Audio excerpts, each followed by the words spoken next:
Chers amis, bonjour, Bezat Hashem, ce cours soit pour la Salacha, les fois Israël, qu'on entende de bonnes nouvelles pour Israël. Alors, on sait très bien que veille de fête, on a souvent beaucoup de personnes, des pauvres, ou en tout cas ce qui semble être des pauvres, viennent demander l'argent à l'extérieur des supermarchés, etc., ou même dans les synagogues. La question qui revient souvent est est-ce que je dois donner à tous les pauvres? Si moi j'ai donné le maaser, c'est-à-dire la dîme, le dixième de mon salaire, j'ai donné déjà à des pauvres, puisque c'est la mitzvah de donner à des pauvres, est-ce que je dois donner encore le jour même la mitzvah de Tzedaka? Nous allons essayer de voir et de comprendre ceci par l'intermédiaire de la question qui était posée justement au Rav Karlitz et au Rav Eliashiv. Alors il faut savoir que si une personne a donné le maaser le jour même, en principe il est par tour, il est exempt de donner la tzedaka, même si on sait qu'il y a des pauvres dans la ville.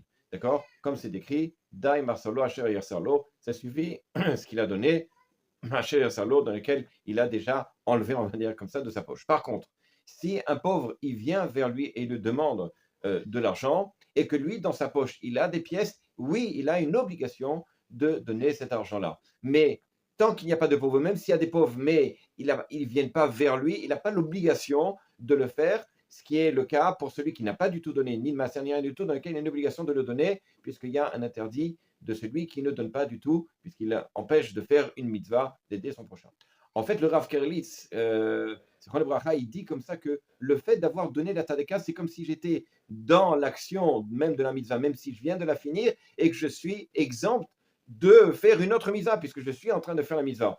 Alors, c'est comme ça qu'il essaie de réfléchir. C'est-à-dire qu'étant donné que j'ai fait la mitzvah de tzedaka, et donc je me suis rempli de mon acte de tzedaka, je n'ai pas l'obligation de donner la tzedaka par la suite. Alors, évidemment, dans le cas, comme je l'ai précisé, c'est si le pauvre, il vient, quand même, vous avez comme ça un pauvre après l'autre qui vient, et vous avez quand même des pièces dans la poche, alors vous avez quand même l'obligation de donner les pièces.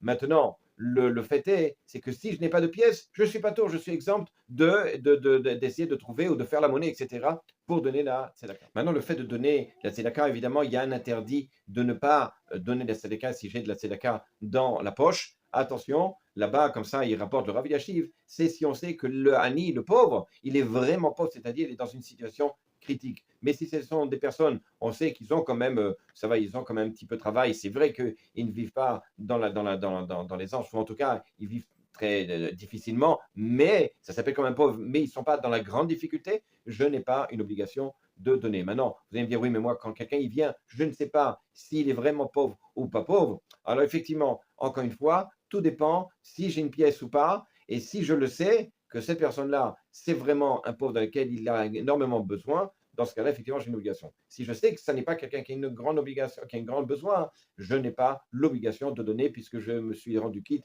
de la mitzvah juste avant de donner le maaser, voire même la tzedaka. À bientôt.